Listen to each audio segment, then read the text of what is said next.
안녕하세요. 새하늘 빠지다의 DJ 민영입니다. 오늘도 첫 번째 사연 시작하기 전에 구독과 좋아요 버튼 눌러주시고요. 그럼 오늘의 사연 함께 만나볼게요. 안녕하세요. 환갑을 바라보고 있는 마음 많은 젊은 남자입니다. 요즘 환갑이라도 저보다도 나이가 드신 분들과 지내서 그런가 막내의 마음으로 젊은 사람처럼 살고 있습니다. 제 자랑을 조금 해도 되겠습니까? 저는 소식적 꽤나 인기가 많았습니다. 지금이야 남자답게 생겼지만 어렸을 땐 예쁘장하게 생겨서 인기가 참 많았죠. 특히 연상 누님들에게 인기가 많았습니다. 귀여웠는지 누님들이 참 좋아했거든요. 숫기가 없어서 예쁜 누님들이 제게 말을 걸면 저는 얼굴이 붉어지고 식은땀도 나고 말도 더듬었어요. 그 모습도 귀엽다며 예쁨을 받았어요. 어렸을 때는 저 때문에 싸움도 나고 그랬습니다. 하지만 이것도 다 한때죠. 지금은 저의 전성기를 생각하며 술안주 추억을 되새기고 있습니다. 인기가 많아서 그런가 여자가 끊임없이 들어와서 저는 3번의 결혼을 했습니다. 제가 인기는 많아도 사람 보는 눈이 참 없는 건지 이상한 여자들에게만 장가를 가더라고요. 이런 사람이 끌리는 건가? 저는 성찰을 해보기도 했지만 그냥 제 팔자다 생각하고 이제는 이래저래 살고 있습니다. 제 이야기 한번 들어보시겠습니까?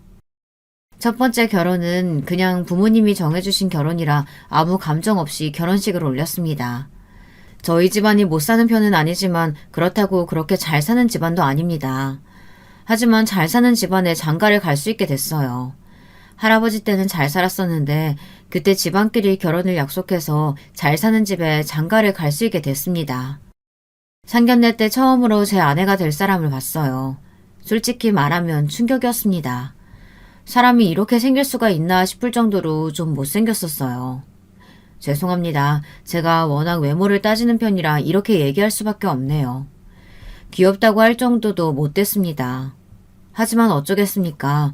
부모님이 마련해주신 자리라 울며 겨자 먹기로 결혼을 했어요. 하지만 성격은 정말 착했습니다. 결혼 전엔 외모 때문에 관심이 가지 않아 이 여자 저 여자 다 만났었는데 결혼을 하니 양심이 찔려 바람은 못 피우겠더라고요. 그래서 제 아내만 볼 수밖에 없었습니다. 근데 점점 예뻐 보이는 게 아니겠습니까? 아내의 작은 눈이 반짝반짝 빛이 나고 낮은 코는 어찌나 귀여워 보이던지. 아내가 손재주가 좋아 요리도 잘하는데 그래서 그런가 마음이 가면서 예뻐 보였습니다. 제가 첫 번째 아내를 좋아하는 게 아내한테도 느껴졌는지 소극적이었던 아내가 적극적으로 변하더군요. 저희는 신혼이 끝나갈 무렵 서로 사랑을 느끼고 아이를 가지게 됐습니다. 첫 번째 결혼은 그냥 부모님이 정해주신 결혼이라 아무 감정 없이 결혼식을 올렸습니다. 아이가 갓 돌이 지났을 때 아내는 점점 저를 사랑하지 않는다고 느꼈어요. 저는 너무 초조했습니다. 아이만 보고 저는 봐주질 않으니 미칠 지경이었죠. 일이 손에 잡히지 않았습니다. 계속 아내를 생각하느라 실수를 했고 결국 사장님이 하루 정도는 쉬라며 휴가를 주셨습니다. 제가 얼마나 아내를 생각하는지 아시겠죠. 말도 없이 저는 집에 갔고 근데 웬걸 제 눈을 의심했습니다. 아내는 웬 남자랑 함께 주방에서 껴안고 있었어요. 그것도 못생긴 남자랑요. 저는 아내를 불렀습니다. 그 못생긴 남자를 보고 웃고 있던 아내는 저를 보자 놀란 얼굴로 굳고 말았어요. 저는 그 표정을 보고 심장이 떨어지는 줄 알았습니다. 그 느낌 아시나요? 좋아하는 사람이 나보다 못난 사람을 좋아한다고 했을 때 느껴지는 자존감이 떨어지는 느낌 아십니까? 정말 처절했습니다. 아내는 놀라 잘못 본 것이라고 애써 웃더라고요. 그 못생긴 남자는 아내 옆에 있었는데도 말이죠. 너무 어처구니가 없어서 웃음만 나왔습니다. 웃다가 아내 앞에서 울었습니다. 어떻게 그럴 수 있냐고 소리를 쳤어요. 그렇게 제 첫 번째 결혼 생활은 끝이 났습니다. 저는 아내가 다시 돌아올 생각만 있다면 다시 결혼 생활을 유지할 생각이었는데 아내는 더는 저를 사랑하지 않는다며 그 남자를 택했어요. 아이도 아내가 양육하기로 했고 저는 혼자가 되었습니다. 제 첫사랑과 첫 결혼은 그렇게 마무리가 되었어요. 그 남자는 미국에 살고 있어서 딸과 아내는 미국으로 이민을 간다고 하더군요. 그 뒤로 첫 번째 아내와 딸은 볼 수가 없었습니다. 그날 이후 저는 충격을 많이 받아서 저는 회사도 그만두고 집에서 찝거를 했습니다.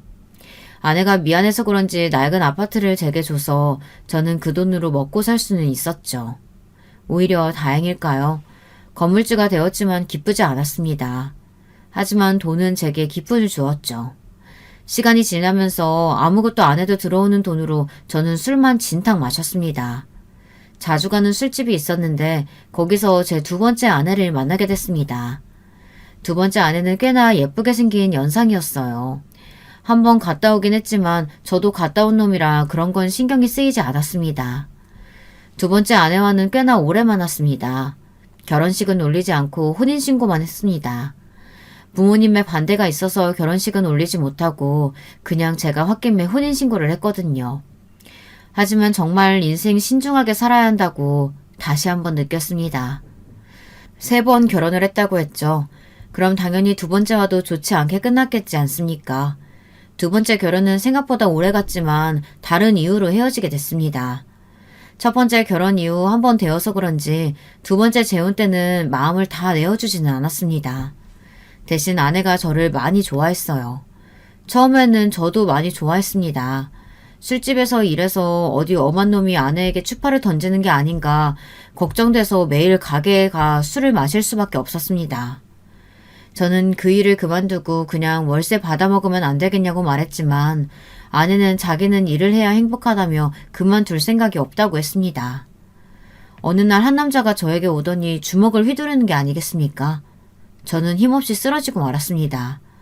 놀란 아내가 손님에게 가다 말고 저를 부르더라고요. 여보! 순간 둘 다 아내를 쳐다봤습니다. 그놈은 제 두 번째 아내의 전남편이었어요. 저와 굉장히 다르게 생겼었습니다. 쌍꺼풀이 없는 눈매에 남자다운 인상을 가진 아주 우락부락한 남자였어요. 근데 웃기지 않습니까? 이제 자기 부인도 아닌데 돌아보는 게 어이가 없지 않나요? 저는 바로 반격을 했어요. 하지만 제 체격에는 불가능했습니다. 너무나도 쉽게 제압을 당했고 아내 복귀 부끄러울 정도로 한 번 더 세게 맞고 쓰러지게 됐어요. 저는 맞는 게 너무 억울했지만 상대가 되지 않으니 어쩔 수가 없었습니다. 말로 싸워야죠.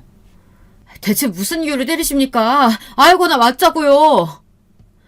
싸우기는 무슨 저는 덜덜 떨며 물어봤습니다.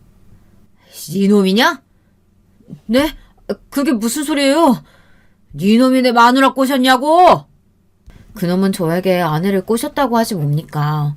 서로 좋아해서 만나다 결혼을 한 건데 저는 그게 무슨 소리냐고 물었어요. 이 사람이 미쳤다고 생각했는데 정신 나간 건 제 두 번째 아내였습니다. 아내는 저와 만날 때 그놈과 결혼 생활을 하고 있었던 겁니다. 저는 당연히 몰랐고요. 저한테는 이혼을 했다고 해서 저희 집에 평일에 같이 살았거든요. 주말에는 자기 집에 간다고 하고 갔는데 알고 보니 주말 부부여서 아내는 본집에 들어갔던 거였습니다. 순간 머리가 띵해졌어요.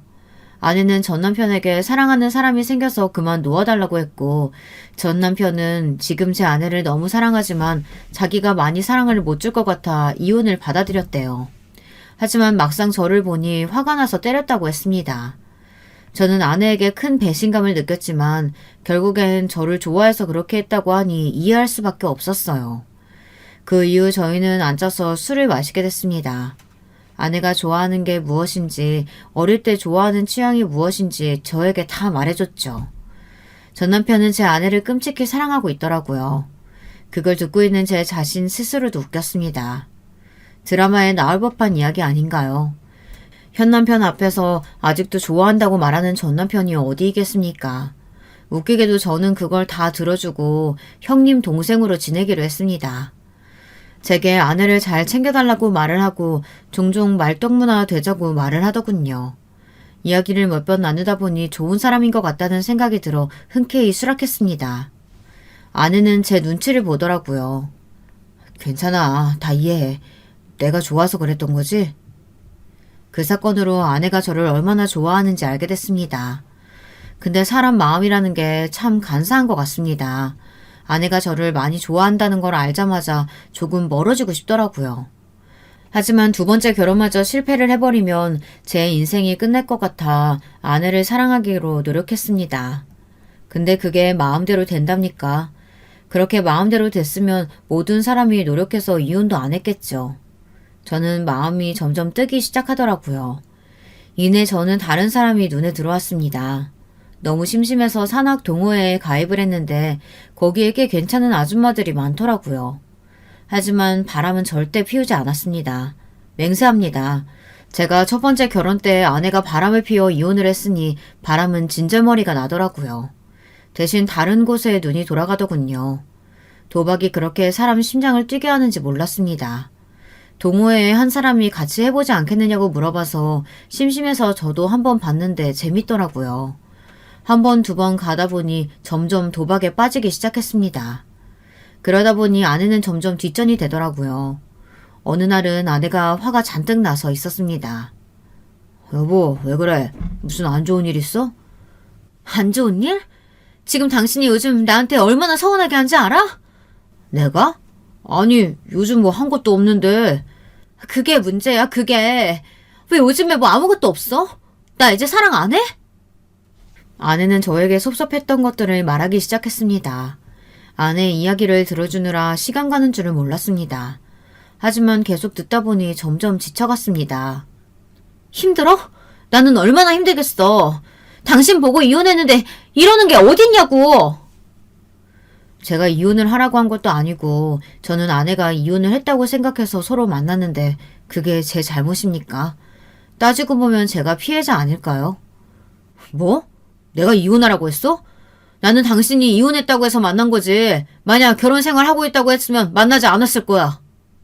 제 말을 듣고 아내는 말을 너무 심하게 한다고 화가 나서 안방으로 들어갔어요. 아내의 우는 소리가 들렸지만 전 약속이 있어서 나와야 했습니다. 제가 너무 심하게 얘기를 했나요? 저는 아무리 생각해도 맞는 말만 한 것 같아서 아내가 왜 화가 났는지 모르겠더라고요. 그날도 어김없이 도박을 즐기러 갔습니다. 계속 이런 일이 반복되다 보니 어느새 돈이 없어지고 말았어요. 하지만 그만두지 못하고 도박에 점점 빠지기 시작했습니다. 그러다 저는 건물도 날리고 돈도 날렸어요.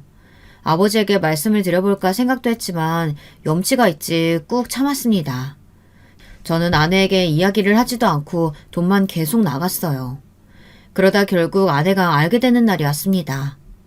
당신 건물 팔았어? 그 돈은? 어디에 못 쓴 거야? 저는 사실대로 말할 수가 없었습니다. 그냥 사업을 하나 한다고 팔았다고 했어요. 그리고 저는 아버지를 찾아가 돈을 빌려달라고 했어요. 아버지는 아무 말 없이 돈을 줬습니다. 갚지 않아도 된다며 정신 차리고 살라더군요. 혼자 제발 저려 뭔가 아시나 했지만 아버지는 모르는 눈치였습니다. 저는 정신 차리고 도박에 손을 떼려고 했는데 이 중독이 어쩔 수 없나 봅니다. 또 그 돈으로 도박을 했고 다 날렸어요. 결국 아내는 알게 됐고 아내는 뒷목을 잡고 쓰러졌습니다. 결국 집까지 넘어갔고 저희는 좁은 집으로 이사를 갈 수밖에 없었어요. 그 이후로는 정신을 차려서 도박에 손대지 않았어요. 아내가 이혼을 할까 걱정했는데 오히려 아내는 걱정 말라며 자기가 다 벌어서 오겠다고 했습니다. 그 순간 아내는 제게 신 같은 존재가 됐습니다. 그날 이후 저는 아내가 오기만을 기다렸고 아내가 좋아하는 반찬, 국 등 집밥을 준비했습니다. 하루 이틀 그렇게 시간이 지나고 아내가 제게 이런 말을 하더군요. 일할 생각은 없어? 혼자 하려니까 너무 힘들다. 심장이 덜컥 내려앉았습니다. 저도 일은 해야겠다 생각했지만 몇 년을 쉬어서 무슨 일을 해야 할지 막막했거든요. 구해봐야지. 아내는 아무 말 없이 밥을 먹었어요. 그때 아내가 눈물을 흘리는 겁니다. 저는 두려웠어요. 혹시 나를 떠나가려는 게 아닌가. 제가 왜 그러냐고 묻자 그냥 슬픈 일이 있어서 눈물을 참을 수 없다고 나중에 얘기해준다고만 말하고 말해주지 않았어요. 그리고 아내는 주말에 친구를 보러 가야 돼서 집을 비워야 된다고 말했습니다. 그때 눈치를 챘어야 했어요. 다들 눈치챘나요? 주말은 무슨 날이었죠? 네, 아내는 전남편과 주말 부부였죠. 아내는 전남편을 만나러 갔던 겁니다. 어떻게 알았냐고요? 아내가 다 얘기해줬습니다. 운 이유도 저에게 너무 미안해서 울었다고 하더라고요. 처음에는 그 전남편에게 화가 났습니다. 호영호재하자며 먼저 말했으면서 이렇게 뒤통수를 치나 생각을 했었는데 아내가 행동을 잘못했다더라고요. 생각해보면 혼자서 좋아서 이혼하고 막상 살아보니 아닌 것 같아 다시 돌아가고 싶은데 또 그렇다고 저를 사랑하지 않는 건 아니고 뭐 이런 상황 아니겠어요? 혼자 드라마를 찍더라고요. 하지만 아내의 결말은 행복했습니다. 결국 전 이혼을 당하고 아내는 다시 전 남편에게 돌아갔죠. 그렇게 저의 두 번째 결혼 생활은 끝이 났습니다. 우여곡절 많은 일이 있었습니다. 다행히 취직이 돼서 한 직장에 오래 다니게 됐고 어느새 40 중반이 되었어요. 옛되고 귀여웠던 외모는 없어지고 남성적으로 변했죠. 제 입으로 말하기는 그렇지만 나쁘지 않았어요. 그 나이에도 꽤나 인기는 많았고요. 하지만 제가 2번 결혼을 했다고 하니 다들 피하더라고요. 저도 재혼을 다시 할 생각은 없었습니다. 외롭기는 해도 또 한 번의 아픔은 겪고 싶지 않아서 여자들은 다 피했어요. 하지만 또다시 봄이 찾아오고 말았습니다. 친구의 지인인데 정말 예쁘더라고요. 역시 예쁘면 마음이 갈 수밖에 없나 봅니다. 친구가 자기 아는 지인이 가게를 열었다고 같이 가자고 해서 마지못해 갔는데 거기 사장이 제가 한눈에 반한 그 사람이었습니다. 하지만 저는 결점이 있기 때문에 먼저 다가가지 않았어요. 그런데 그분이 제게 먼저 말을 걸었습니다. 저는 떨리는 심장을 부여잡은 채 말을 했어요. 심장 소리가 다 들릴까봐 걱정이 됐습니다. 어릴 때로 돌아간 기분이었어요. 그 시절 좋아했던 누나에게 고백을 하고 싶은데 할까 말까 고민하며 떨리는 마음을 진정시키고 먼저 말을 거는 그런 느낌이었습니다. 저희는 그렇게 몇 번 더 만나게 됐고 어쩌다 보니 결혼 얘기도 나오게 됐어요. 제가 제일 걱정하는 그날이 오고 말았죠. 제 모든 치부를 말하는 날이 오게 되었습니다. 다행히 제 얘기를 듣고도 아무렇지 않다고 오히려 저를 안으면서 고생 많았다고 말하더라고요. 저는 이 여자가 저의 마지막 여자가 되어줄 거라고 확신해 프로포즈를 했습니다. 세 번째 아내는 일찍이 부모님을 여의고 남은 가족도 없었죠. 저희 부모님에게만 허락을 받으면 됐습니다. 다행히 아버지는 제 아내를 마음에 들어 했고 어머니는 아버지가 좋다고 하니 결혼을 하라고 했어요. 저는 마지막 결혼이다 생각하고 앞으로 가정적인 남자가 되어야겠다고 다짐을 했습니다. 남들이 부러워하는 가족이 되는 게 제 꿈이 되었어요. 신혼을 즐기다 1년 뒤 저희는 아이를 가지게 됐습니다. 이 결혼 생활은 성공적이라는 생각을 했죠. 그런데 저희 어머니와 아내의 사이가 좋지 않다는 걸 깨달았어요. 어머니는 계속 아내의 욕을 했고 아내는 욕은 하지 않았지만 불만 가득한 말로 제게 잔소리를 했습니다. 여보, 어머니 정말 너무하신 거 아니에요? 아니 계속 나만 시켜. 동서만 임신했어? 나도 임신했는데 동서는 배가 더 부르다고 쉬라고 하고 나는 아직 배 안 불렀다고 나한테만 일 시키고 이러면 뭐해요. 매일 한숨 쉬면서 그러면 안 된다고 장소리 하는데 당신이 좀 말려봐요. 저는 아내의 말을 듣고 어머니에게 조심스럽게 말을 꺼냈습니다. 어머니, 제 처가 임신 중이라 일하는 건 좀 힘들 것 같은데 제가 대신할게요.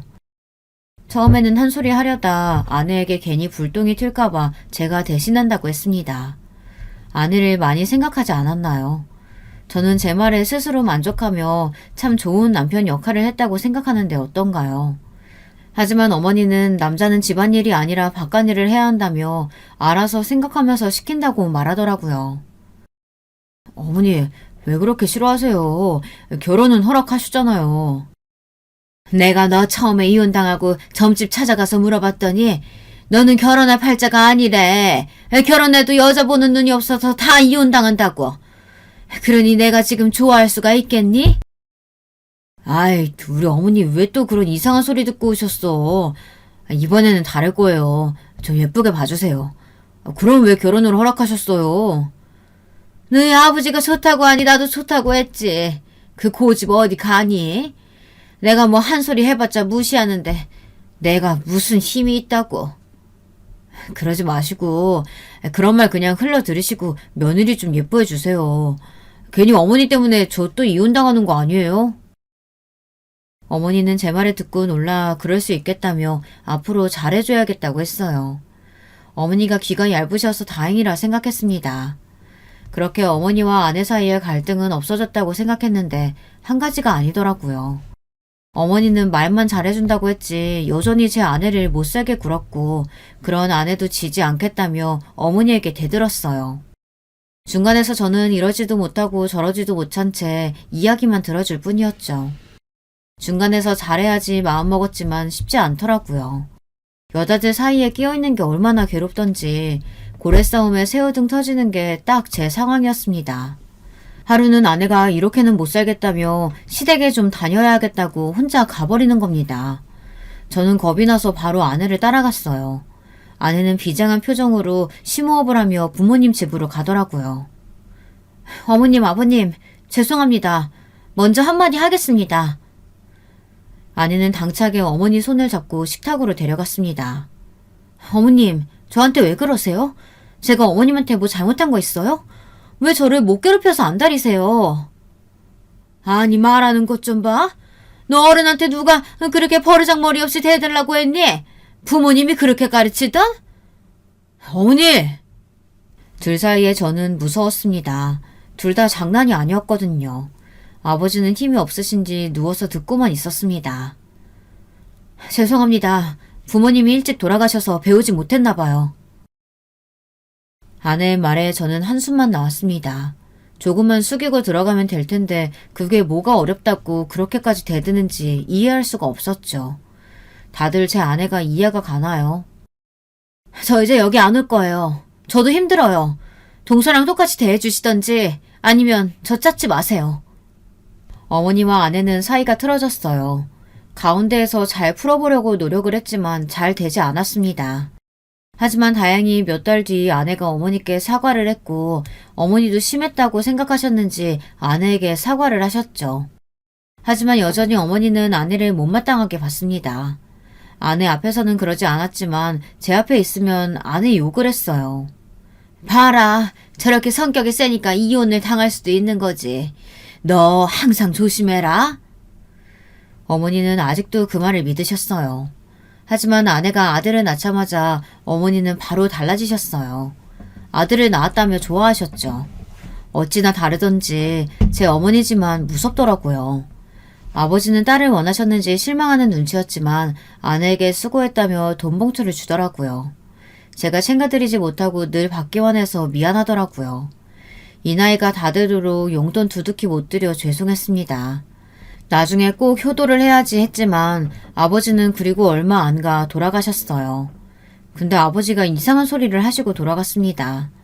아버지가 돈을 조심하라고 하시더라고요. 그리고 제 아들에게 잘하라고 하더군요. 제가 도박으로 돈을 날려 아버지가 제 걱정이 많이 되었나 봅니다. 돌아가시기 전까지 그런 말을 하는 걸 보면 제가 아버지께 참 못난 짓만 한 것 같다는 생각이 들었습니다. 아이고, 이것 봐라. 눈 똑바로 뜨면서 대드는 게 잡아먹겠다, 잡아먹겠어. 아버지가 돌아가셔서 힘들었지만 제겐 새로운 가족이 생겼으니 정신 차리고 열심히 일해야 했어요. 어렸을 때 철없었을 때 했던 행동들을 떠올리며 반성하고 착실하게 살았습니다. 아내와도 잘 지냈어요. 어머니도 그런 모습을 보고 이혼할 일 없다고 생각하셨는지 아내에게 예전보다는 더 잘 대해주는 것 같았습니다. 그렇게 저의 결혼 생활은 행복했습니다. 행복하게 끝이 난다면 얼마나 좋겠습니까? 고생 시작은 지금부터였어요. 저는 제가 잘하면 아무 문제 없을 거라고 생각했습니다. 하지만 2번 한 결혼 때문인지 이혼할까봐 두려워서인지 아내 주변에 남자가 보이면 그렇게 의심을 했습니다. 하루는 회사 회식을 아내 가게에서 한 날이 있었는데요. 저희 회사에 꽤나 깔끔하게 생긴 사람이 있는데 그 사람이 저희 아내를 힐끔 쳐다보는 겁니다. 아내는 아무것도 모르는 눈치였어요. 저는 신경이 쓰여 계속 그쪽이 신경을 갖고 아내에게 제가 다 할 테니 들어가 있으라고 말했어요. 하지만 아내는 회사 사람이니 잘 보여서 나쁠 거 없다며 손님에게 그런 민폐를 끼칠 수 없다고 계속 서빙을 하는 겁니다. 저는 불안해서 계속 술을 마셨습니다. 계속 마시다 보니 취하게 됐어요. 저는 술에 취해 집에 들어가 괜히 아내에게 한 소리를 했습니다. 당신은 왜 이렇게 끼를 부리고 다녀? 해서는 안 된 말을 하고 말았죠. 아내는 어이없다는 듯이 제게 다시 물었습니다. 무슨 소리야? 끼를 부린다니. 또 뭐라고 하려고? 왜? 어머니가 그렇게 말씀하셔? 어머니 이제 나 좋게 보시는 줄 알았는데 아닌가 보네. 근데 갑자기 어머니 얘기가 나오더라고요. 거기서 어머니 얘기가 왜 나와? 그럼 뭐 때문에 끼 부린다는 건데? 아니 당신이 아까 끼 부렸잖아. 왜? 나보다 그 남자가 더 어려 보여서 바람이라도 피워보려고? 뭐? 지금 바람이라고 했어? 내가 그런 거 할 사람으로 보여? 됐어, 비켜. 저는 순간 실수를 했다고 생각했어요. 그 말을 듣고 화가 나서 이혼하는 게 아닌가 걱정을 했습니다. 잘못했어, 미안해. 전 부인들이 어떻게 날 떠났는지 알잖아. 불안해서 그랬어. 아내는 다음부터 말도 안 되는 얘기 꺼내면 집을 나가겠다고 했어요. 그래서 저는 참아야 했습니다. 하지만 참으면 참을수록 불안은 더 커져갔습니다. 그런데 언젠가부터 아내가 매일 바쁘다고 어디론가 가는 게 아니겠습니까? 보아하니 남자를 만나러 가는 건 복장은 아닌 것 같아서 말은 안 했지만 매일 늦게 나가서 늦게 들어왔어요. 한 번 더 의심을 한다면 아내에게 이혼을 당할까 가만히 있었습니다. 저 참 바보 같지 않나요? 이혼 당하는 게 왜 이렇게 무서운지. 두 번의 이혼으로 저는 제 삶이 실패했다고 생각해서 그런가 이번만큼은 이혼당하기 싫었어요. 그냥 이혼이라는 단어 자체와 멀어지고 싶었습니다. 하지만 계속 불안함이 저를 덮쳤습니다. 결국 저는 참지 못하고 아내에게 물어봤어요. 요즘 어디가? 왜 이렇게 늦게 다녀? 가게는? 왜? 또 나 의심해? 말했잖아. 친구가 아파서 간호하러 간다고. 누구 친구? 친구만 얘기하고 말을 안 하니까 그렇지. 당신이 모르는 친구야. 왜 자꾸 꼬치꼬치 캐물어? 내가 남자 만날까봐? 내가 말했지. 한 번만 더 그러면 집 나가겠다고. 아내가 그렇게 말하니 별 수가 없었어요.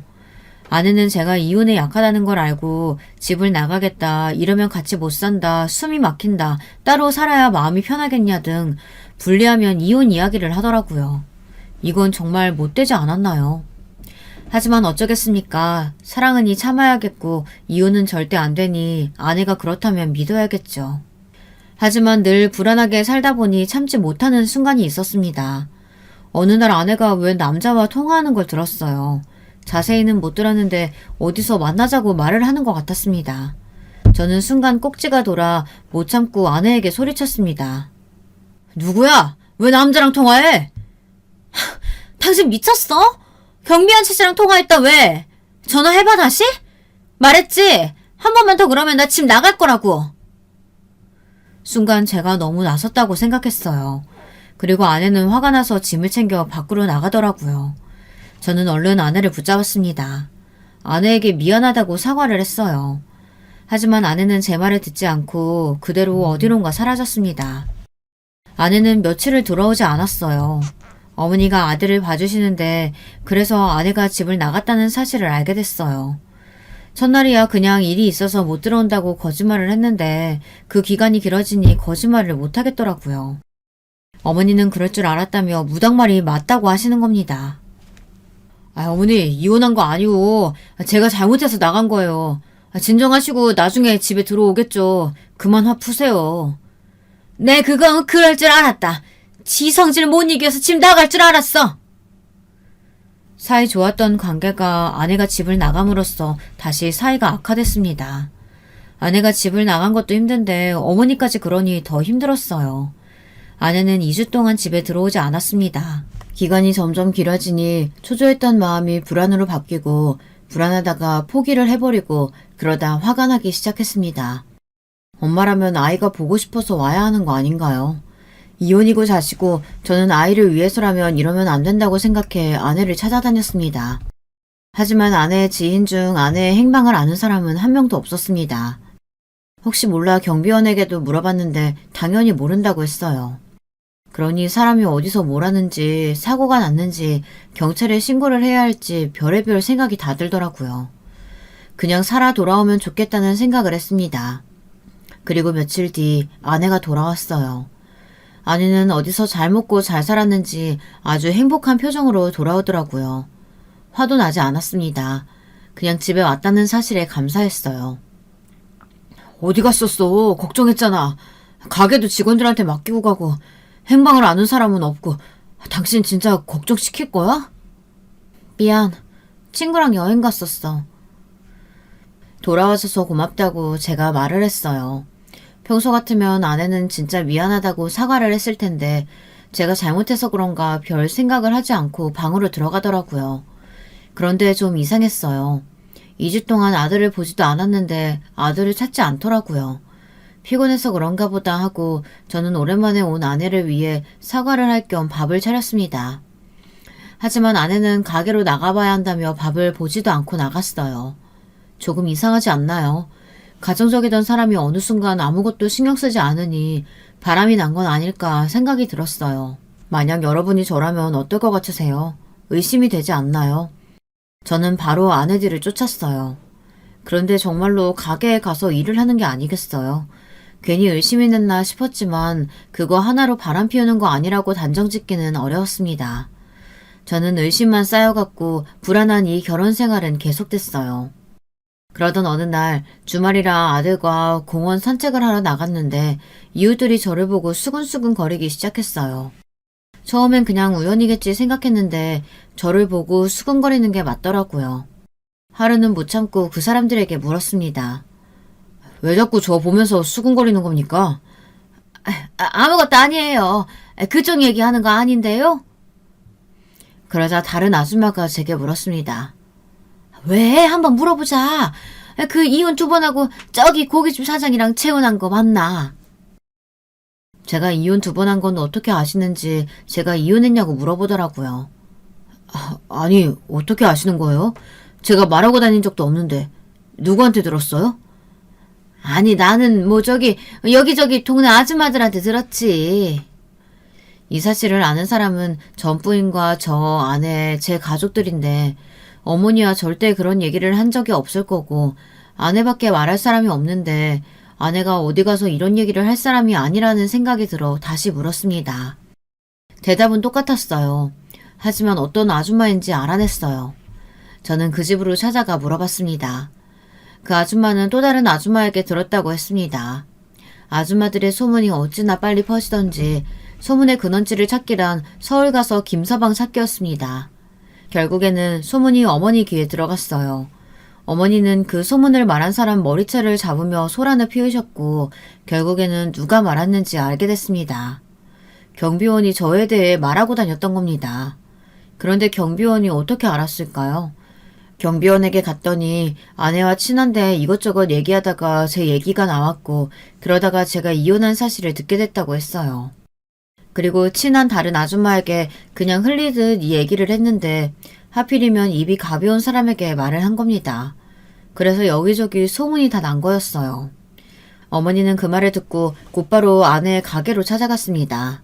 그리고는 또 아내의 머리채를 잡았어요. 어머니 왜 이러세요? 이년이 어디서 지 서방을 욕해? 이혼했다고 말은 왜 하고 다녀? 네 남편 욕되게 하고 싶어? 미쳤다고 입을 함부로 놀려? 무슨 소리세요? 이거 놓고 얘기하세요.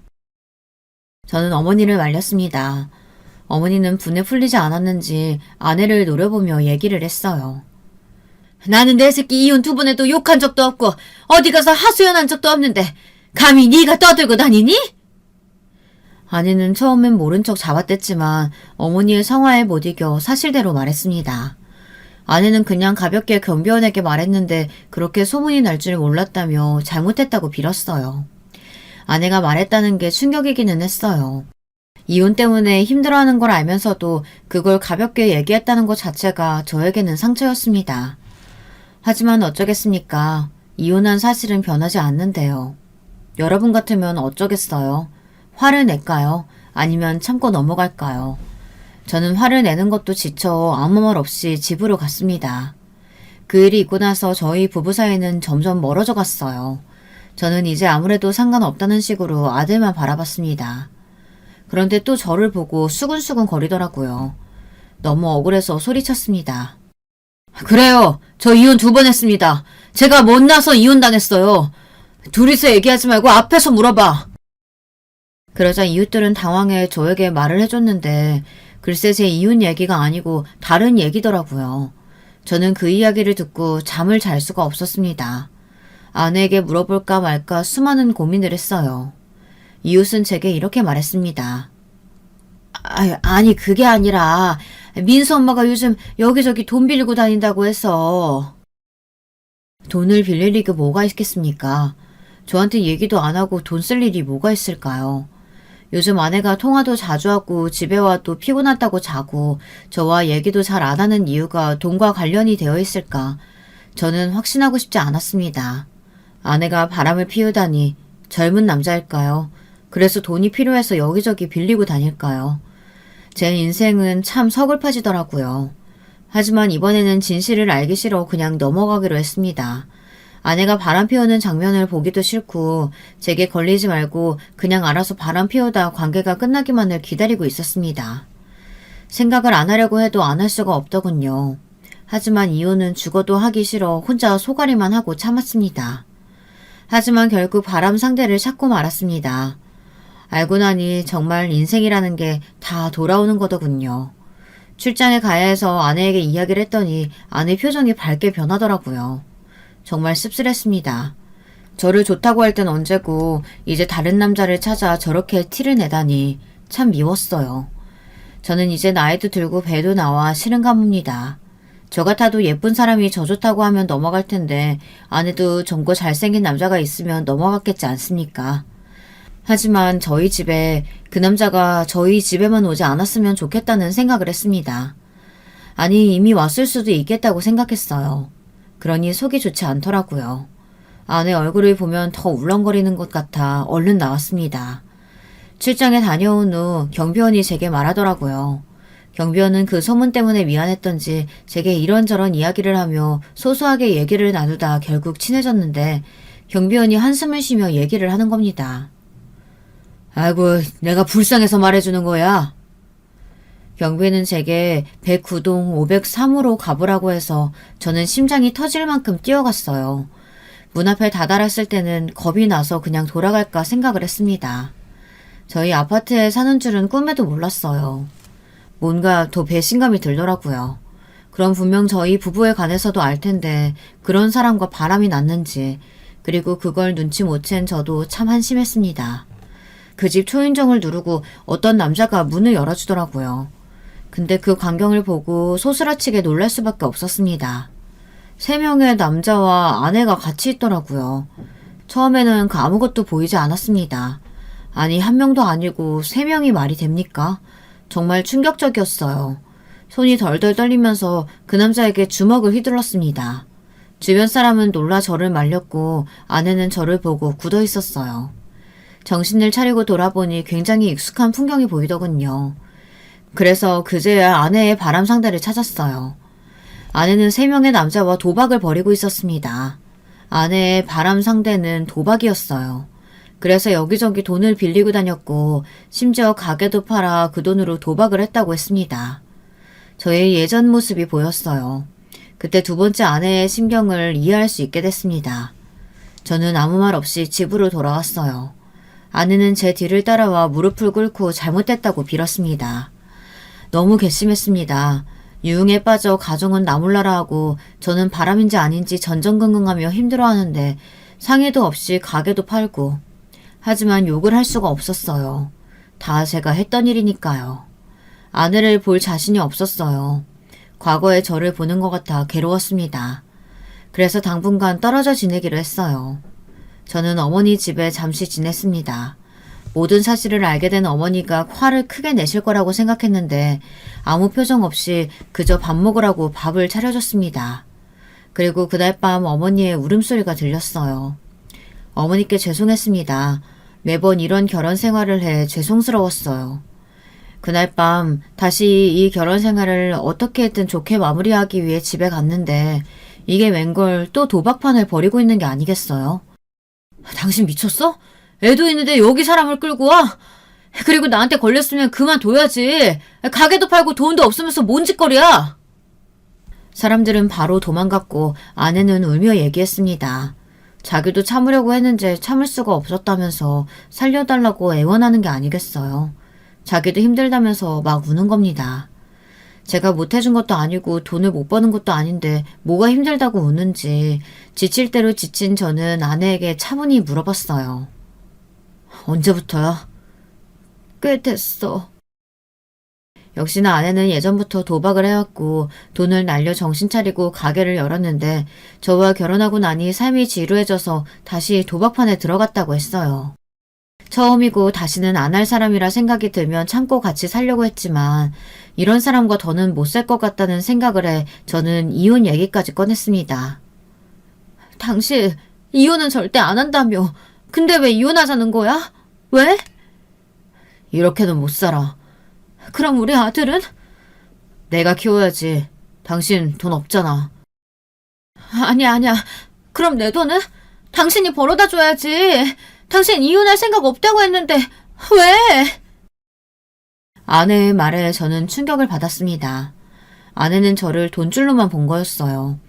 그리고 어떤 일이든 이혼은 싫다고 했으니 도박을 걸려도 이혼할 일이 없다고 생각해서 저와 결혼한 것 같았습니다.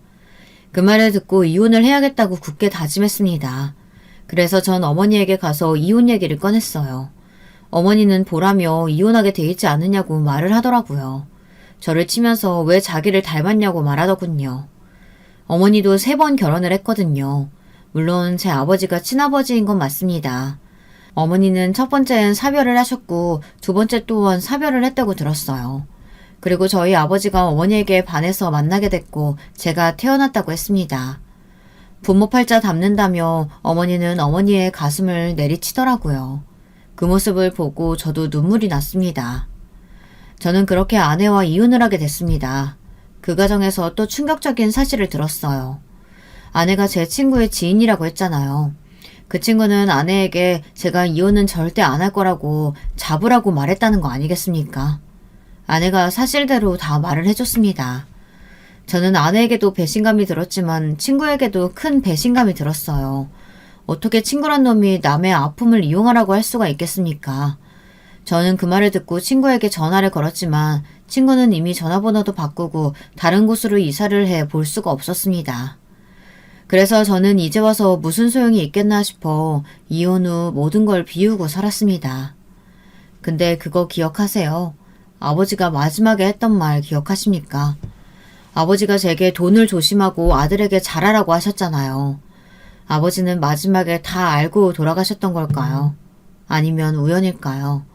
그 말을 기억하며 저는 아들을 위해 살기로 마음먹었습니다. 이혼 후 저는 아들과 저 그리고 어머니와 함께 살고 있고 아내와는 가끔 아들 때문에 만나고 있습니다. 아들이 아내를 너무 좋아해서 안 만나게 할 수는 없었어요. 이제는 2번 다시 보고 싶지 않았지만 제 아들에게까지는 나쁜 엄마로 생각이 들게 하고 싶지는 않았습니다. 그런 모습을 보고 어머니는 그런 여자 왜 만나냐고 뭐라고 하시지만 어쩌겠습니까? 아들이 좋다는데. 저는 회사를 그만두고 예전부터 하고 싶었던 일을 시작했습니다. 뜬금없겠지만 요리를 못하는 편이 아니라 제가 반찬국 같은 음식을 만드는 걸 좋아해서 반찬 가게를 열고 싶었는데 우연찮게 기회가 와서 반찬 가게를 열게 됐습니다. 직원도 몇 명 있고 장사가 좀 잘 돼서 여유롭게 살 정도가 되었습니다. 환갑이 다 돼가니 인생이 피는지 장사가 아주 잘 되더라고요. 제 인생 참 기구하지 않습니까? 3번째 이혼으로 끝이 났지만 몇 번의 결혼 생활 덕에 인간이 되었고 아들을 만나 정신을 차렸으니 이제 이것이 제 팔자라고 생각하고 하루하루 열심히 살고 있습니다. 그리고 혹시 마지막으로 자랑하고 끝내도 될까요? 첫 시작과 마찬가지로 자랑으로 끝내고 싶네요. 저희 아들 이야기입니다. 저희 아들이 저를 닮아 아주 잘생겼어요. 지 엄마도 예쁘장하게 생겨서 사내 자식이 꼭 여자아이처럼 곱게 생겼습니다. 그리고 제 머리를 닮아 그런가 공부도 꽤나 하는 편이라 선생님에게 칭찬도 받고 상도 많이 받아오더라고요. 여자아이들에게도 인기가 많은지 선물도 좀 받아오고요. 마지막으로 아들 자랑을 좀 해보고 싶었습니다. 그럼 여기서 이야기를 마무리하겠습니다. 모두들 삶이 힘들다고 느낄 때 지치지 마시고 하루하루를 열심히 살아봅시다. 제 이야기 들어주셔서 감사합니다. 행복을 기원합니다. 여러분, 2번째 사연 시작하기 전에 좋아요, 구독 꼭 눌러주실 거죠? 그럼 2번째 사연 바로 시작합니다. 우리는 살면서 한 번쯤은 타인에게 반드시 상처를 입히게 돼 있다죠. 그것을 피해갈 순 없다지만 주의해야 할 것은 그 상처를 너무 깊이 입히지 않도록 스스로를 조절해가며 살아야 한다는 거예요. 제가 인터넷 커뮤나 유튜브 구경하는 것에 맛이 들렸는데요. 특히 가족 이야기라고 한다면 거의 기상천외한 시댁 사연이 주로 눈에 들어오더라고요. 저희 시어머니 같으신 분은 또 없나 이런 생각을 하면서 괜히 시댁 사연을 뒤적거려 본 적도 있었네요. 그러다가 이번에는 아예 제가 직접 사연을 써보기로 했어요. 저는 남들보다는 살짝 이른 나이에 남편을 만나 결혼을 했습니다. 1년 이상 연애하다가 24살 늦봄에 결혼했으니 현 세태에 비하자면 제가 이르게 결혼한 편이었죠. 제 친정집이 원래는 그럭저럭 잘 살았다가 저 중학교 1학년 막바지 때 집이 폭삭 망했어요. 아버지께서 투자 사기를 당하셨었거든요. 그때 엄마께서는 자식들 보는 앞에서 이럴 거면 왜 사냐, 차라리 다 같이 죽자는 등 정말 비관적인 말씀을 많이 하셨었네요. 그해 연말만큼 쓸쓸하고 추운 겨울은 없었던 것 같아요. 돈이 행복의 전부는 아니라는 말이 있다지만 대부분의 행복은 돈과 어떤 식으로든 연결되어 있다는 것 같다는 게 제 생각입니다. 돈이 없어지니까 가정이 박살났어요. 저보다 2살 위인 오빠는 당장 고등학교에 진학해서 어떻게 지낼 것인지 걱정부터 했었고요. 내가 거지 새끼인 거 들통나는 순간 왕따는 기본으로 당하겠지. 고등학교에 올라가자마자 숨만 쉬면서 나대지 말고 그렇게 살아야겠다. 자기 중학교 졸업을 앞두고 오빠가 씁쓸하게 했던 말이 기억나네요. 원래 오빠는 당차다 못해 오만한 성격이었고 으스대는 걸 좋아하는 편이었어요. 집안의 장남이고 하나뿐인 아들이다 보니까 부모님께서 추켜 세워주는 것도 있었으니까요. 하지만 집이 폭삭 망해버리고 나서 사람이 바뀌었죠. 간단히 말하자면 좀 어두워졌어요. 긍정적인 말은 거의 안 하게 됐죠. 저한텐 1살 어린 연년생 동생이 있는데 얘가 성격이 정말 드세고 못됐습니다. 제 친동생한테 못됐다는 말을 쓰자니 다 큰 어른으로서 민망하기도 하지만 사실이 그런 것을요. 막내라서 예쁨만 받았기 때문에 그렇게 컸다기보단 타고난 성정 자체가 워낙 시건방지고 겁도 없었던 것 같아요. 같은 유치원, 같은 초등학교를 다니는 동안 저는 무리해서 눈에 안 띄는 아이였고 성적도 항상 중간이었으며 적당히 소심했는데요. 그런 반면에 여동생은 늘 주목받는 아이였어요. 그게 좋은 의미든 나쁜 의미든 여동생은 항상 인지도가 높았지요. 커갈수록 여동생이 자기 친구들한텐 물론이고 심지어 선생님께도 싸가지 없게 굴어서 부모님께선 걱정이 많으셨어요. 일가 친척 중에서는 고모 2분이 진짜 성격이 장난 아닌데 왠지 여동생이 그런 기질을 물려받은 듯 싶더라고요. 나는 잘못한 것도 없는데 왜 내가 용돈을 앞으로 못 받아야 돼? 아빠가 멍청하게 사기당해서 잘못한 거면 아빠만 벌을 받아야지. 왜 나까지 피해받아야 되는 거야? 나 이제 아빠 딸 안 할래. 나 다른 집 가서 살면 안 돼? 엄마, 혹시 나 부잣집에 입양 보내줄 순 없어? 여동생은 중학교 진학을 앞두고 저런 말을 했었죠. 얼마나 싹수가 노란 아이였는지 짐작이 가시나요? 제가 옆에서 저 말을 듣고 얼마나 충격을 받았는지 몰라요. 부모를 바꾼다는 개념 자체가 도대체 어떻게 할 수 있는 발상인지 이해가 안 갔어요. 여동생의 충격적인 발언에 엄마는 기함을 하셨고 가뜩이나 정신 상태가 안 좋으셨는데 더 추락하게 되셨죠. 저는 언니로서 여동생을 잘 이끌어보려고 했지만 뜻대로 안 됐어요. 이럴 때일수록 용돈 아껴 쓰고 절약하면서 지내야지. 너도 이제 초등학생 아니라 중학생이야. 언제까지 철없게 굴 거야? 이젠 놀 때가 아니야. 공부 열심히 해서 좋은 대학 가고 성공하는 미래를 그려야 하는 때라고. 알았어? 야, 너나 잘하세요. 언니 같지도 않은 게 어디서 언니 행세를 하려고 나한테 잔소리야.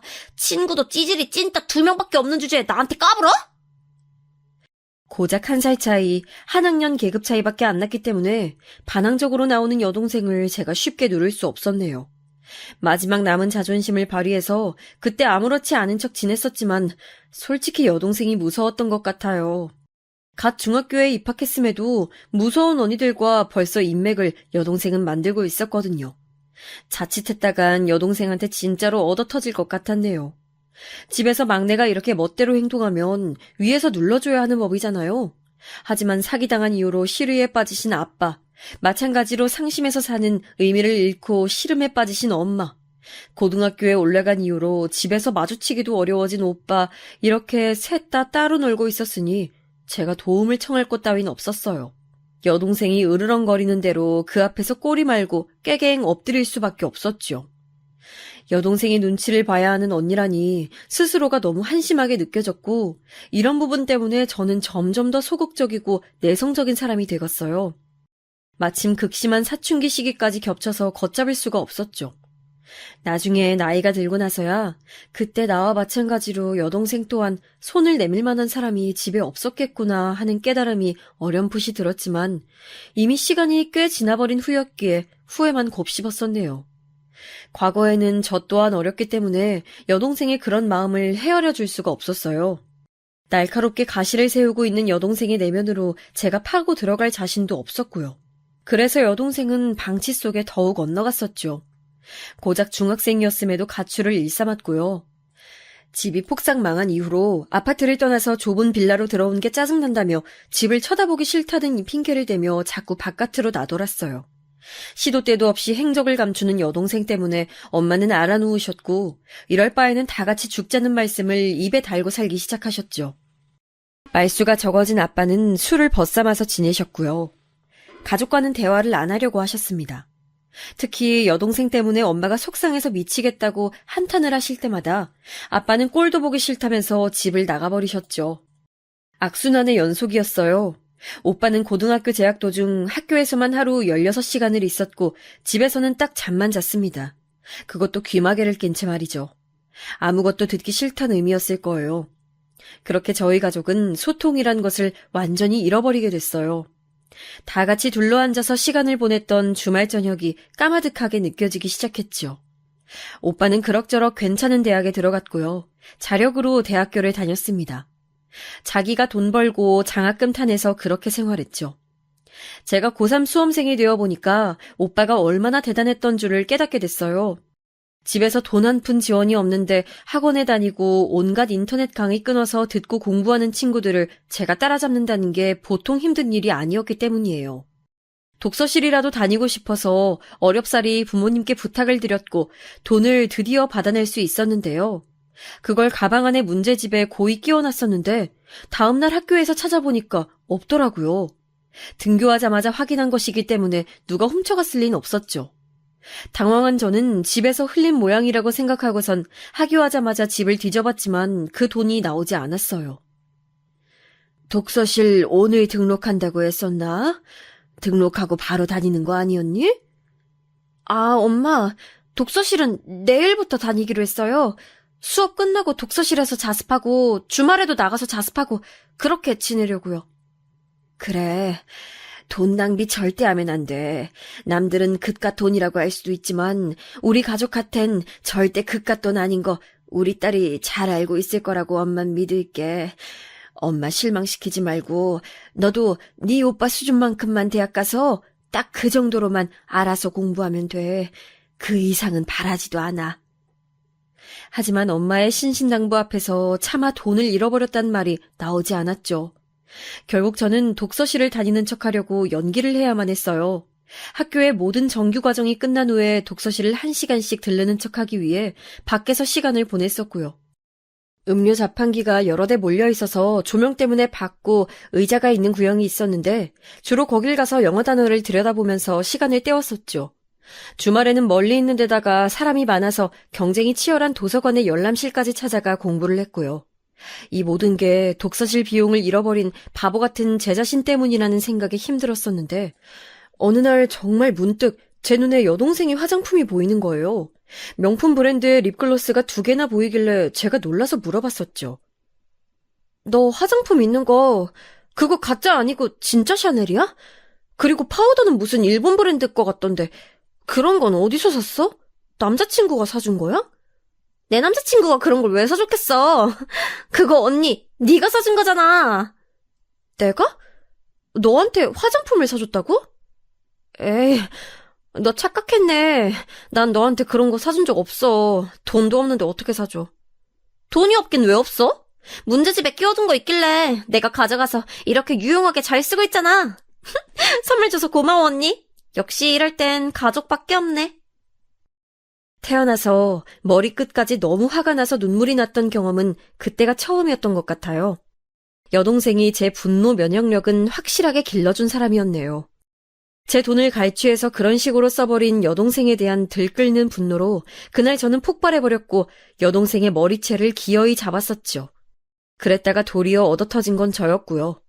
너무 분하고 서러워서 부모님께 다 일러바쳤어요. 그런데 아빠는 저한테 가뜩이나 피곤한데 우는 소리 하지 말라고 하시면서 저의 입을 바로 닫게 만드셨고, 엄마는 여동생은 원래 그런 애니까 제가 양보하고 참는 게 모두를 위한 길이라며 고개를 흔드셨어요.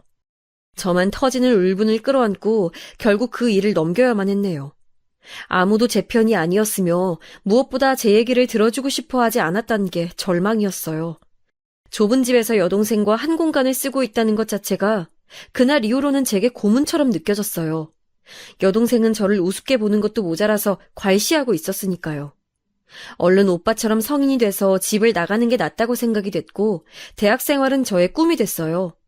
비록 학비를 버느라 하루 24시간을 고생하면서 살게 된다고 해도 소통 따위는 단절된 삭막한 좁은 집구석에서 여동생의 눈치까지 봐가면서 사는 것보단 낫다고 여겨졌으니까요. 그럴싸한 대학에 갈 수 있었다면 좋았을 텐데 현실은 냉정한 법이었어요.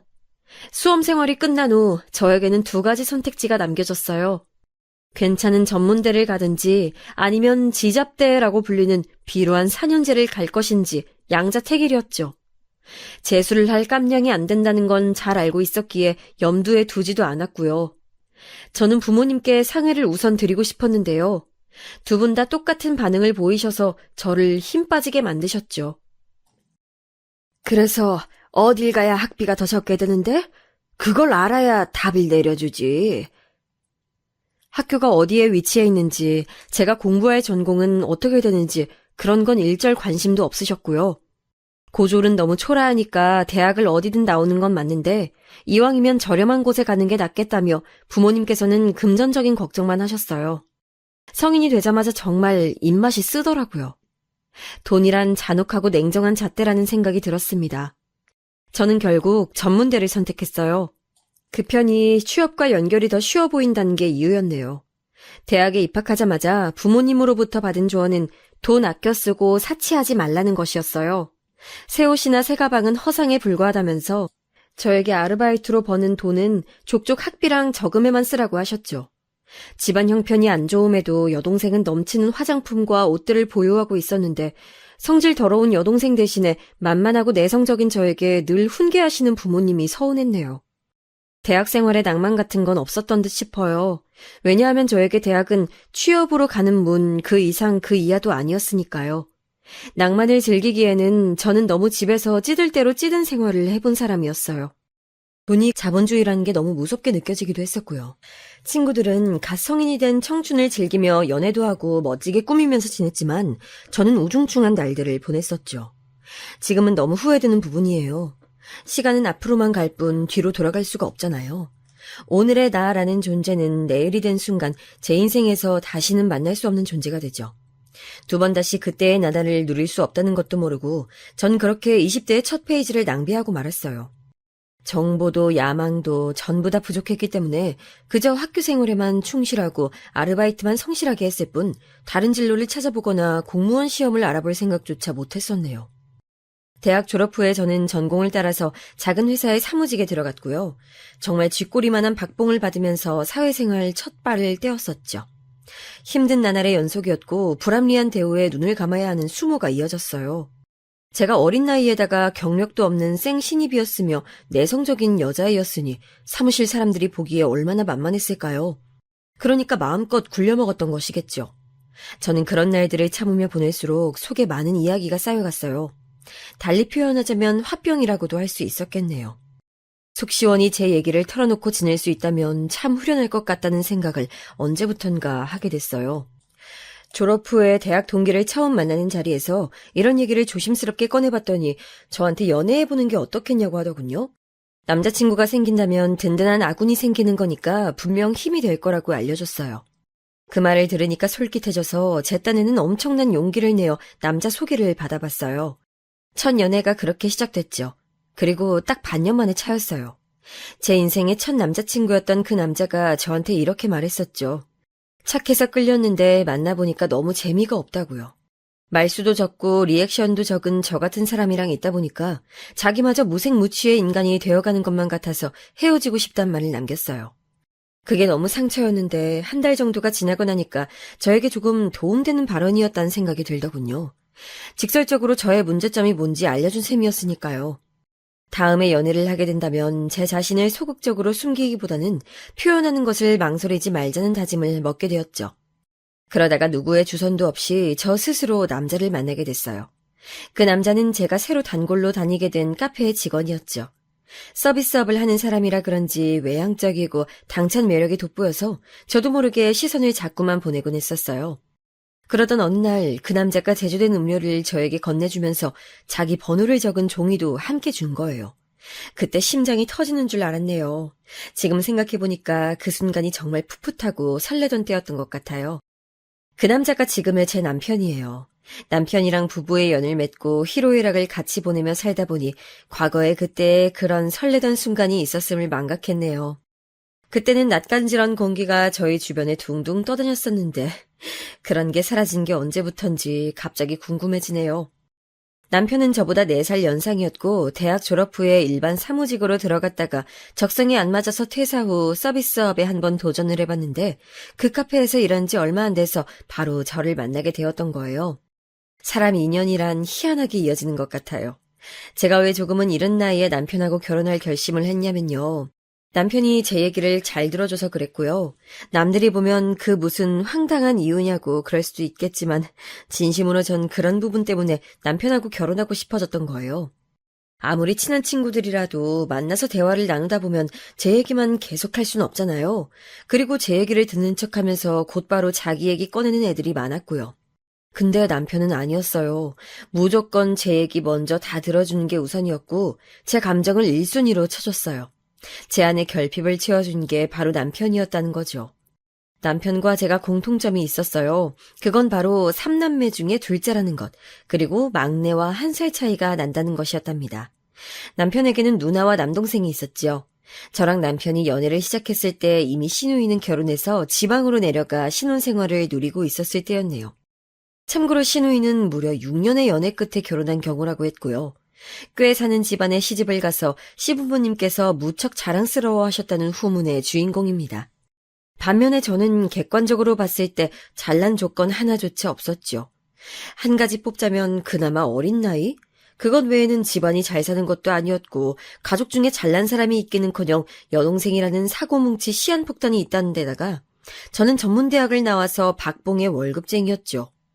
그렇다고 제가 얼굴이 되게 예쁜 것도 아니었고요. 하지만 전 어쨌든 남편하고 결혼을 하고 싶었고 남편은 저를 처음 봤을 때부터 편안한 끌림이 있었기에 결혼에 대한 확신이 있다고 말해준 사람이었기에 결혼이란 목표가 흔들리진 않았던 것 같아요. 남편이 집안의 장남이었기 때문에 시부모님께서는 남편의 결혼에 지원을 해주실 준비가 되어 계셨어요.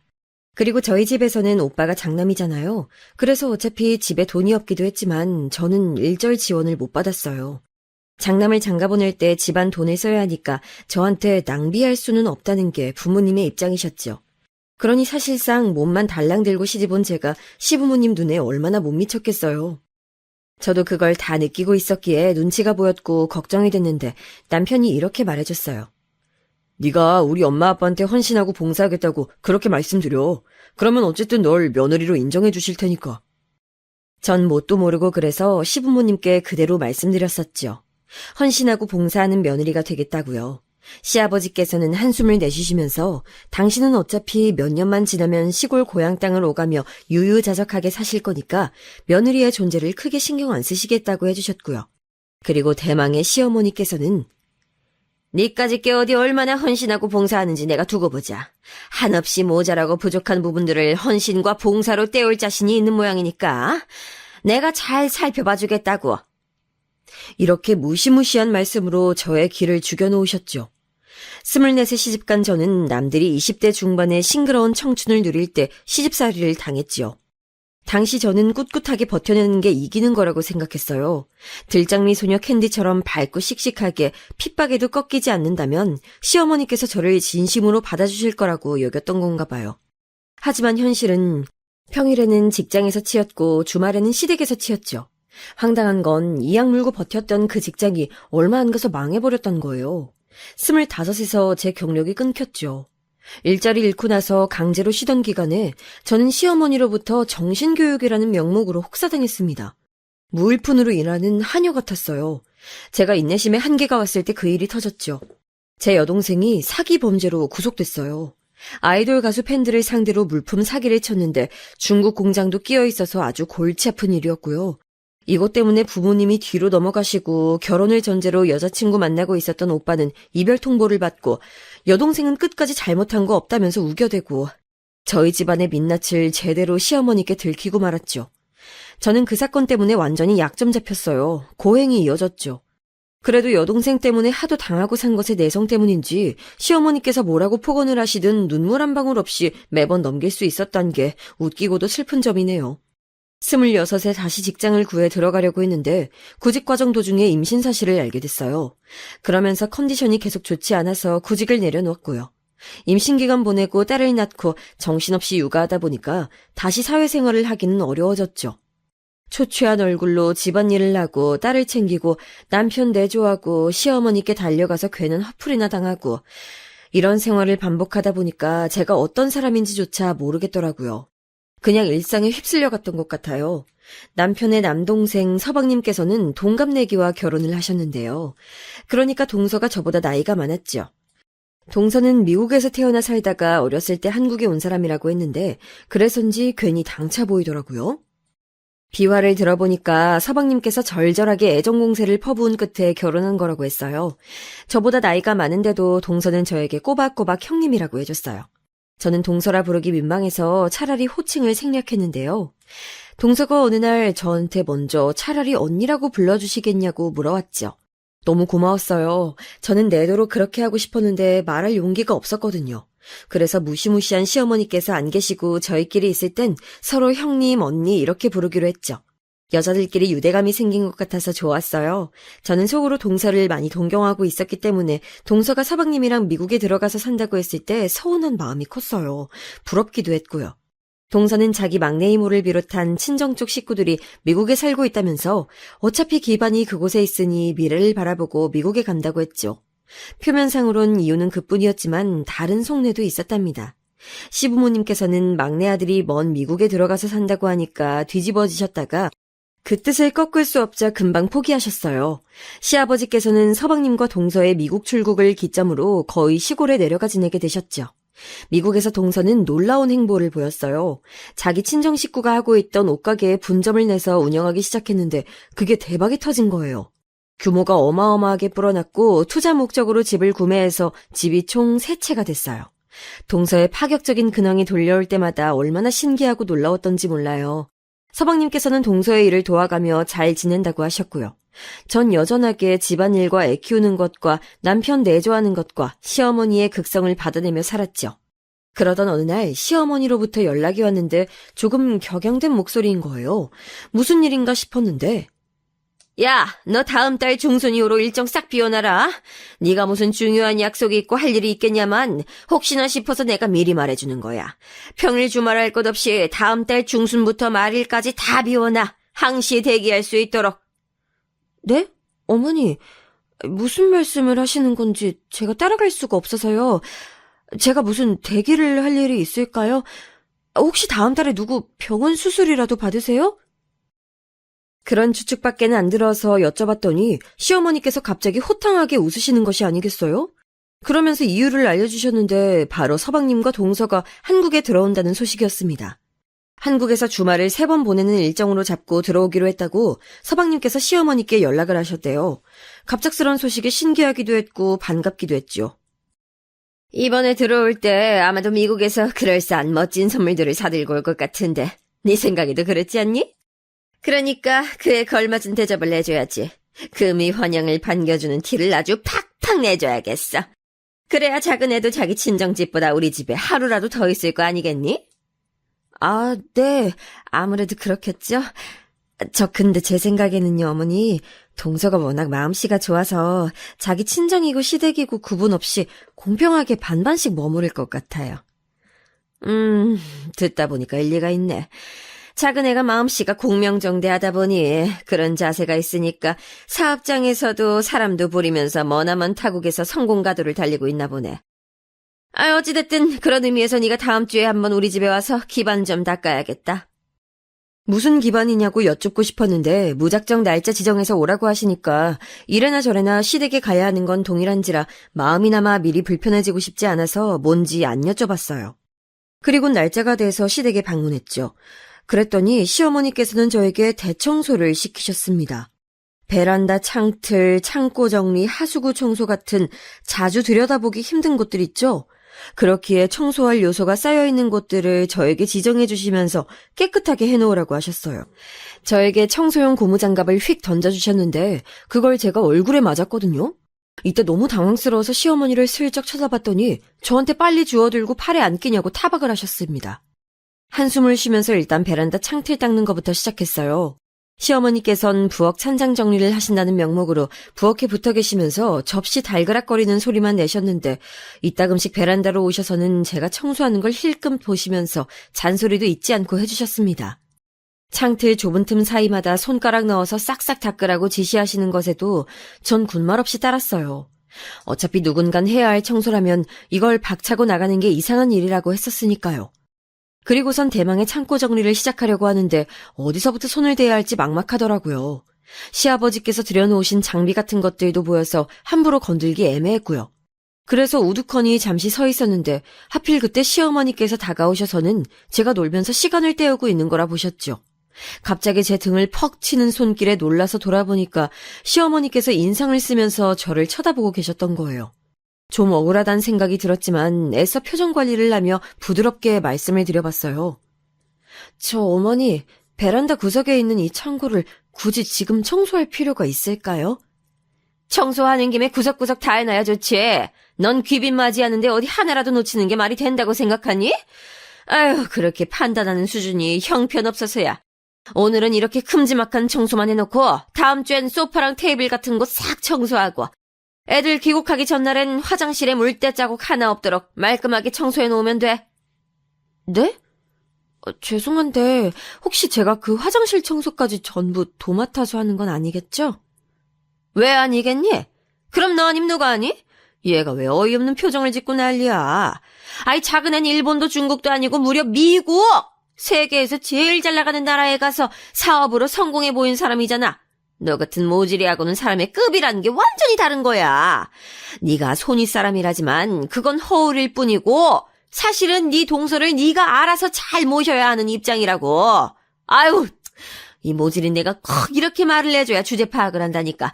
야, 너는 네 동서한테 이번에 점수 따고 잘 보이게 되면 하여간 그게 내 덕분인 줄 알아.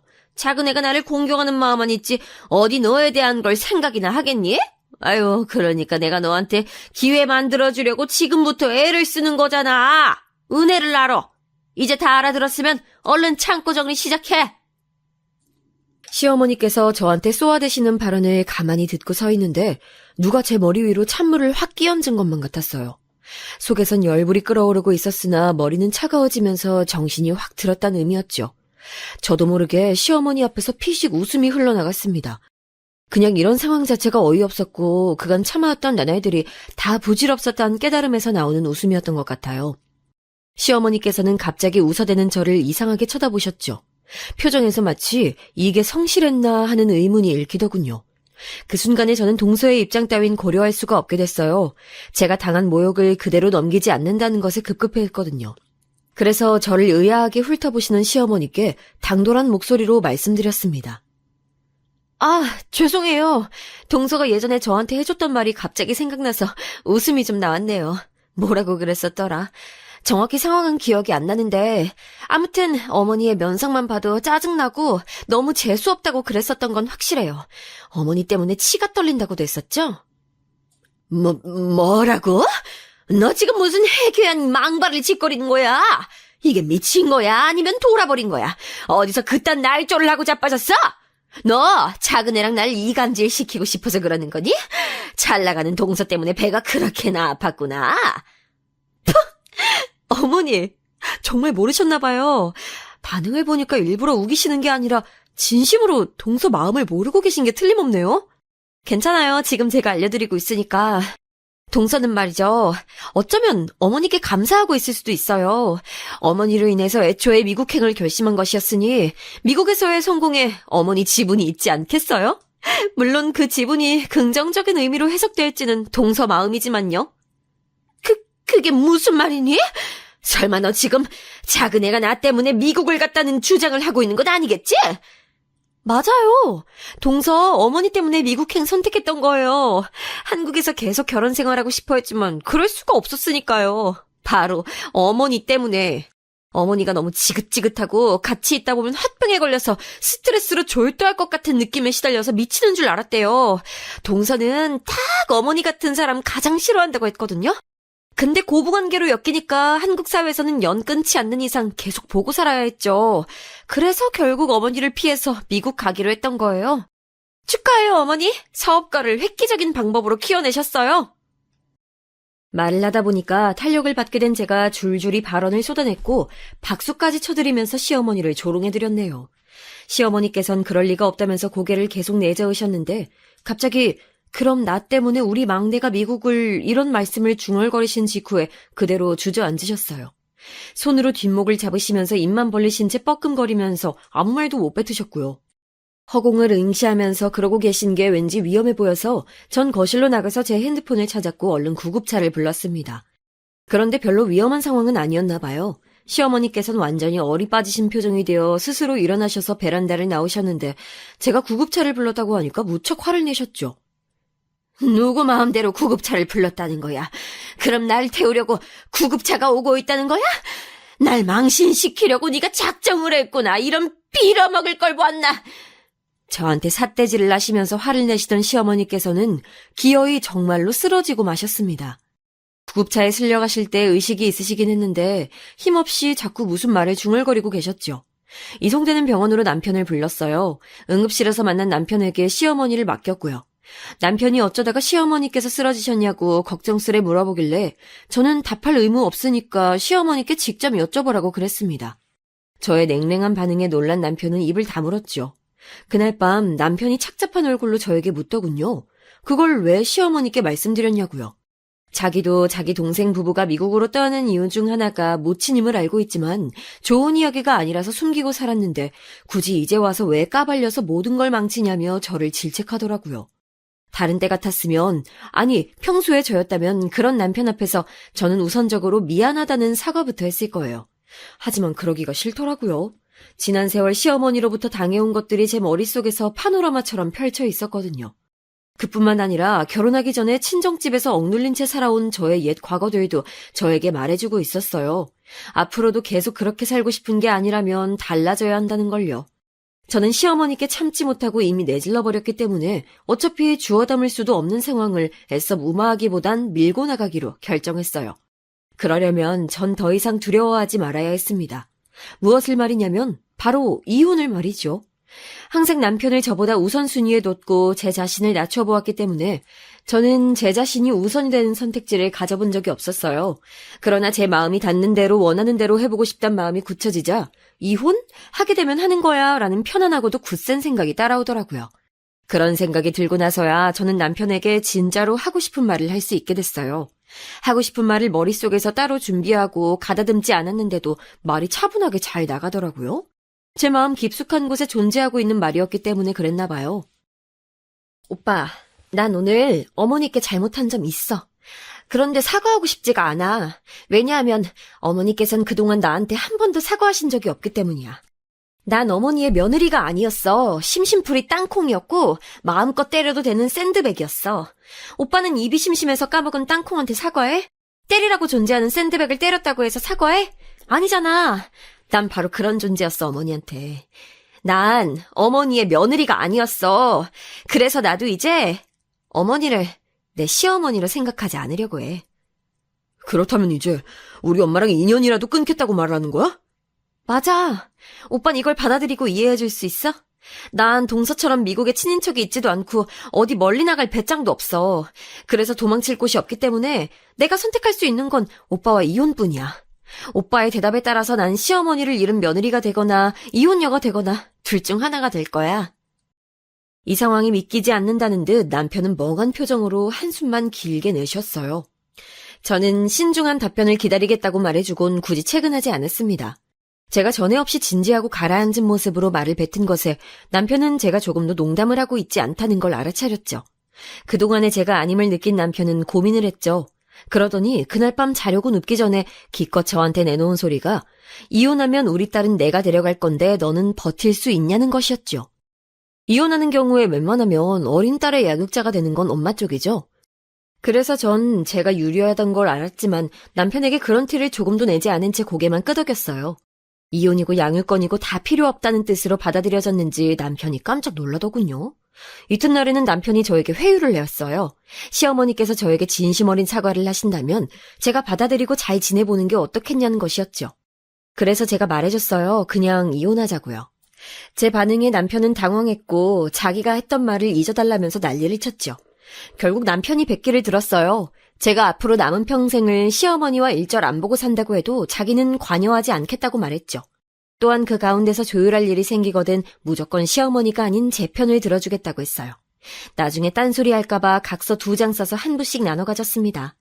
그렇게 남편하고 합의를 하기 전에 저는 동서랑 연락을 했고 남편은 서방님이랑 연락을 했어요. 둘이 그렇게 짠 건 아니었고 전 동서에게 시어머니께 동서의 얘기를 멋대로 해버린 걸 사과하고 싶어서 연락한 거고 남편은 서방님께 작금의 사태를 어떻게 해결해야 할지 자문을 구하려고 연락했더군요. 서방님께서는 일찍이 시어머니와 멀어지고 싶은 아내를 경험한 선배였으니 말이지요. 어떤 조언을 서방님께서 해주셨는진 모르겠지만 그 이후에 남편이 그런 결정을 내린 걸로 봐서는 대략 짐작은 가네요. 아무튼 제 사과를 동서는 흔쾌히 받아줬어요. 어머 형님, 생각해보니까요. 그럼 제가 이번에 한국에 들어가면 어머님 따로 안 봐도 되는 거 아닌가 모르겠네요. 아이 제가 배워봤자 서로 불편하기밖에 더 하겠어요.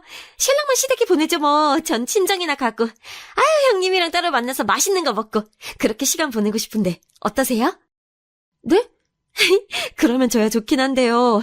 언니가 워낙 바쁜 일정이실 것 같은데. 정말 저랑 따로 만날 시간이나 있겠어요? 당연하죠. 시간이 없어도 내야죠. 우리 만나게 되면 되게 떠들 얘기 많을 것 같지 않아요? 형님, 딱 기다리세요. 제가 이번에 들어가면 형님한테 극진히 대접해드릴게요. 멀리서 오는 사람이 뭘 대접을 하겠다는 건지 민망하고도 고마울 따름이었네요. 동서하고 순조로이 대화가 마무리된 뒤에 남편하고 그런 합의를 마쳤던 것이고요. 전 휴대폰에서 시어머니의 번호를 수신 차단으로 설정해놨습니다. 그러고 나니까 속이 후련하면서 개운하더라고요. 시원섭섭한 게 아니라 그냥 시원했어요. 그 후로 시어머니와 안 엮였냐고요? 서방님과 동서의 귀국 하루 전날에 시어머니께서 저희 집을 찾아오시는 바람에 얼굴을 한번 뵀습니다. 기어이 찾아오신 것에 한 번쯤은 맞이를 해드려야 더 이상 안 찾아오실 것 같아서 안으로 들였더니 이상한 말씀을 하시더라고요. 내가 그간 언행이 너무 거칠고 배려가 부족했던 것 같구나. 나도 내 스스로를 돌아보고 점검하는 시간을 가졌니 이젠 우리가 봉합할 때라고 생각한다. 그네야, 사실 나한텐 네가 내 딸이나 다름없어. 너무 편하게 아껴서 그런 불상사도 일어났던 거야. 멀리 사는 딸 대신 네가 내 새로운 딸이나 다름없었음을 넌 정녕 몰랐던 거니? 네가 따뜻한 가족의 품, 엄마의 사랑 같은 걸 잘 못 느끼고 자라서 그래. 그래서 몰랐던 거야. 네, 몰랐어요. 그리고 앞으로도 영영 모를 것 같아요. 제 생각에 전 이번 생에서 엄마의 사랑을 제대로 받아보기엔 글렀거든요. 전 그렇게 제 엄마가 되고 싶으시면 부디 다음 생을 기약해 주시길. 제가 침착하게 말씀드렸더니 그게 시어머니 입장에서는 굉장히 얄미웠나 봐요. 금세 광분을 하셨고 제 머리통을 후려치려고 하시길래 얼른 피했습니다. 시어머니께서 씩씩거리시며 저한테 소리 지르시는 것에 둘이서 대화를 해보라고 방으로 들어가 있었던 남편이 깜짝 놀라서 나왔어요. 그리곤 핏대를 세우고 있는 시어머니를 발견하곤 한숨을 푹 내셨죠. 남편이 봐도 정말 진절머리가 나는 광경이었나 봐요. 결국 시어머니께서는 남편의 손에 이끌려 집 밖으로 나가셨습니다. 2번 다시 집에 찾아오지 마시라고 남편이 단단히 일러드렸다고 했는데 정말로 그 이후로는 찾아오지 않으셨어요. 남편이 보통 화가 난 모습으로 경고해드린 게 아니었나 봐요. 차라리 시어머니의 그런 모습을 남편이 목격하게 한 것이 다행인 것 같아서 그날이 좋은 기회였다고 전 생각했어요. 한국에 들어온 동서랑 둘이서 따로 시간을 보냈는데 무려 3차례를 만났어요. 절 위해서 선물도 많이 사온 것에 감동받았네요.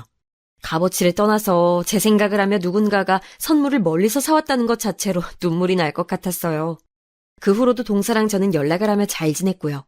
동서가 미국에 초대를 해줘서 놀러 가기로 했었는데 코로나가 터지는 바람에 날짜를 미뤘다가 상황이 나아지기는커녕 악화가 돼서 아예 흐지부지 되었었죠.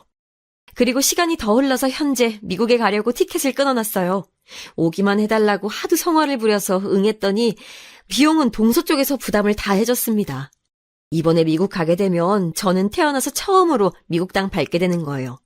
남편이랑 딸이랑 셋이서 가는 건데 어떤 즐거운 시간을 보낼지 기대가 큽니다.